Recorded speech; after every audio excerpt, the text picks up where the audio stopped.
Bienvenue sur QSN Talks, le rendez-vous des réseaux sociaux et de l'e-réputation. Les réseaux sociaux, on les connaît ou on en a entendu parler. On sait les utiliser ou on cherche leur intérêt. Mais une chose est sûre, on ne peut plus passer à côté. Experts ou débutants, particuliers ou professionnels, les pratiques et les enjeux sont multiples. Vous voulez comprendre, apprendre ou vous perfectionner ? Alors abonnez-vous à ce podcast. Je suis Frédéric Foscani, spécialiste des réseaux sociaux et de l'e-réputation, consultant, formateur et conférencier. Je vous propose ici des astuces, des news, des analyses, des conseils et les dernières tendances.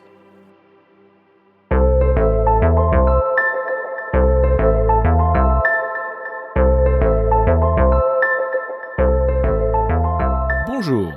On connaît la pratique des faux profils sur de nombreux réseaux sociaux, notamment de soi-disant jeunes femmes cherchant à entrer en contact pour proposer des contenus payants. LinkedIn n'y échappe pas et les intentions liées à ces faux profils ne sont pas uniquement en rapport avec des prestations ou contenus à caractère sexuel. Cependant, on assiste à une évolution des pratiques qui peuvent rendre l'identification de ces faux profils de plus en plus difficile. Quelles sont donc les raisons de création de ces faux profils et comment tenter de les identifier ? Voilà ce que je vous propose d'aborder dans cet épisode de QSN Talks. Il existe différents types de faux profils sur LinkedIn. Tout d'abord, les faux profils d'entreprises que l'on a connus il y a quelques années, mais que l'on rencontre encore. De nombreuses entreprises se créent un profil LinkedIn pour le compte d'un service, comme par exemple au nom d'un service recrutement. Le but de la démarche était d'utiliser ce profil pour le sourcing de candidats, voire même de constituer un vivier de contacts au travers du réseau du profil. On retrouve encore de temps en temps ce type de profil qui ne peut en aucun cas permettre d'atteindre les résultats souhaités pour différentes raisons. Impersonnalité du profil, réseau de contacts minime et activité inexistante. Pas vraiment de quoi donner envie à un candidat potentiel de s'y intéresser. Il y a aussi les profils créés sous une fausse identité pour faire là encore du sourcing de candidats ou de la prospection commerciale. Démarche là aussi peu fructueuse lorsque l'on tente de démarrer une relation sur la base d'un mensonge. Certains justifient ces faux profils pour un besoin uniquement de recherche de prospects, par exemple, sans volonté de contact via LinkedIn. Mais on peut tout autant se poser la question de l'intérêt de cette démarche dans la mesure où il est possible, avec un profil gratuit, de masquer sa navigation. Ces deux exemples de faux profils sont souvent la preuve de la méconnaissance de la plateforme de la part de ceux qui les créent. Jusqu'à présent, les profils créés sous une fausse identité pouvaient être identifiés assez facilement au travers de leur présentation très peu détaillée, de leur activité inexistante et surtout des photos de profil extraites de banques d'images assez reconnaissables. Une simple recherche d'images avec un outil comme TinEye permettait justement de confirmer immédiatement que la photo de profil était issue d'une banque d'images. Mais aujourd'hui, cela se complique avec le recours à l'intelligence artificielle.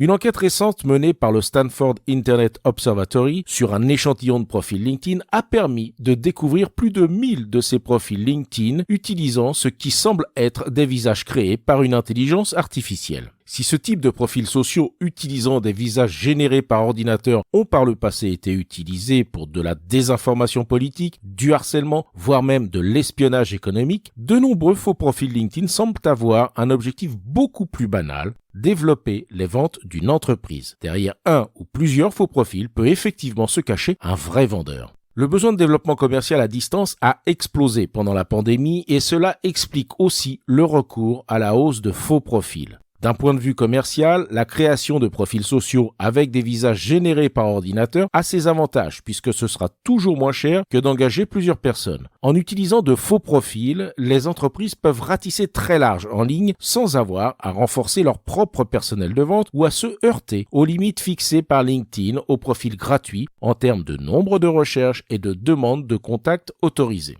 Plus de 70 entreprises figuraient comme employeurs sur les faux profils identifiés par l'enquête du Stanford Internet Observatory. Certaines d'entre elles ont admis avoir sous-traité des actions commerciales de génération de leads, mais n'auraient toutefois pas autorisé l'utilisation d'images générées par ordinateur. Quoi qu'il en soit, ces photos de profil LinkedIn générées par ordinateur illustrent comment une technologie qui a fait ses preuves pour propager la désinformation et le harcèlement en ligne fait désormais son chemin dans le monde de l'entreprise et dans les relations entre professionnels. Ces photos créées par intelligence artificielle sont aussi très efficaces. Une étude récente a révélé que les visages créés par l'intelligence artificielle sont devenus quasiment indiscernables des vrais visages. Selon Annie Farid, expert en criminalistique des médias numériques à l'Université de Californie de Berkeley, il n'y aurait aucune chance pour un non-initié de reconnaître s'il s'agit d'une personne réelle ou d'un visage généré synthétiquement. Toujours selon cette même étude du Stanford Internet Observatory, les visages créés par ordinateur seraient considérés comme légèrement plus dignes de confiance que les vrais visages. Cela tiendrait au fait que l'intelligence artificielle s'en tient aux caractéristiques les plus moyennes lorsqu'elle crée un visage. Un visage est digne de confiance parce qu'il est familier, qu'il ressemble à quelqu'un que nous connaissons. Cette tendance fait craindre que la prolifération du contenu généré par l'intelligence artificielle n'augure une nouvelle ère de tromperie en ligne, utilisant non seulement des images fixes, mais aussi probablement les deepfakes audio et vidéo. Pour rappel, la dernière vidéo deepfake qui a eu un retentissement international montrait le président ukrainien Zelensky appelant ses soldats à se rendre. Si l'exposition de cette vidéo a permis également d'en faciliter l'analyse pour révéler la supercherie, cela sera probablement beaucoup plus difficile dans le cadre de relations professionnelles entre deux interlocuteurs. La technologie généralement utilisée pour créer les photos par intelligence artificielle est connue sous le nom de réseau antagoniste génératif ou GAN, G-A-N. N'existant que depuis 2014, cette technique s'est rapidement améliorée pour créer des visages réalistes en s'entraînant sur de grands ensembles de données de photos de personnes réelles. Aujourd'hui, des sites web permettent à quiconque de télécharger gratuitement des visages générés par ordinateur.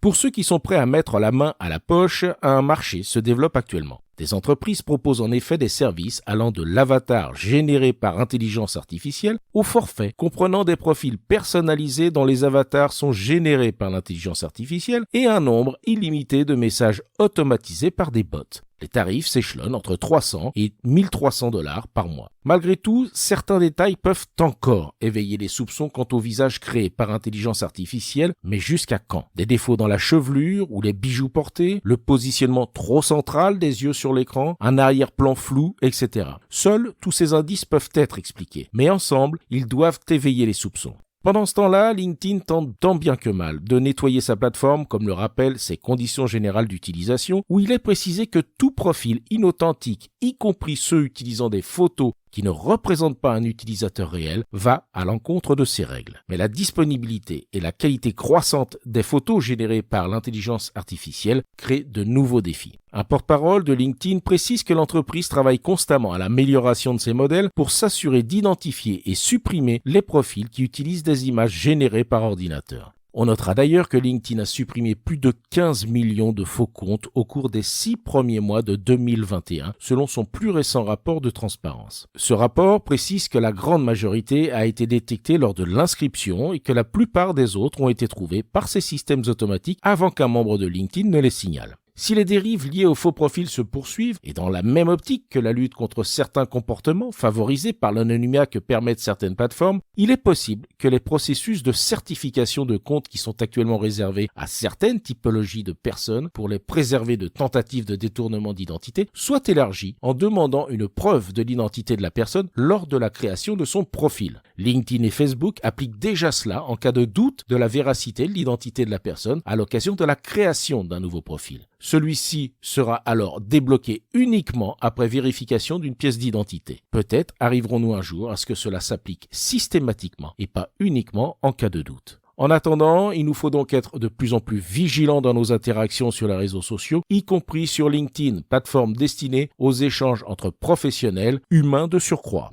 Nous avons l'habitude d'alerter nos enfants sur les risques liés aux échanges et aux rencontres sur les réseaux sociaux avec des personnes qui peuvent ne pas être celles qu'elles prétendent être. Eh bien, nous devons désormais appliquer à nous-mêmes ces principes de précaution dans le cadre de nos échanges professionnels. La confiance risque d'être une nouvelle exigence dans les relations sociales médias. Le meilleur moyen pour cela, humaniser nos échanges.